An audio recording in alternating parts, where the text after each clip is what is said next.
I had heard Petersburg had an asylum, and of course, my father told us said they didn't have any minds. They just did anything.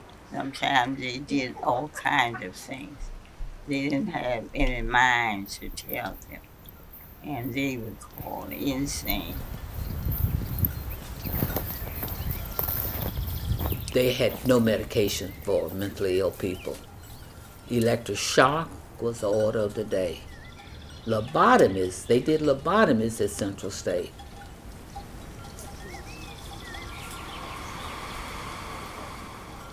Physicians, both Europeans as well as white American physicians and psychiatrists, thought about Western assumptions about the primitive nature of people of African descent.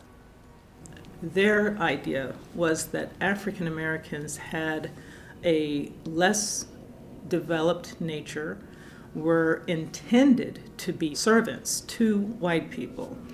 And so their idea was that slavery was the natural state for Africans who needed to be guided and led by Europeans for their own health.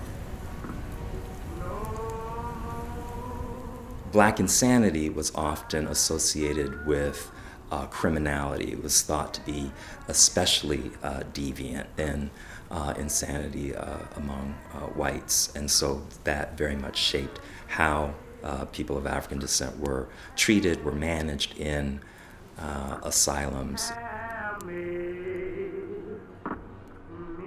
Before the Civil War, African American patients, free and enslaved, were sent to an asylum in Williamsburg. It was called the Eastern Lunatic Asylum. And it wasn't until 1869, when an order came to transfer those patients to a separate facility, that they moved to what was then Howard's Grove. In 1870, the name was changed to Central Lunatic Asylum. Eventually it became Central State.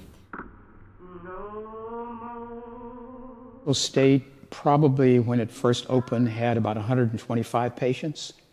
Then between 1901 to about 1910, numbers increased by 600% over the course of just a couple of years or so. If you want to have a beautiful picture of something, it got to have a good, clear background. And people fussing, talking back to the patient and making an ugly background. So I said, be quiet. And then I would walk not up into their space, but to this. I said, Mr., what is your name? And then I would proceed. I'll call him Mr. Can I help you?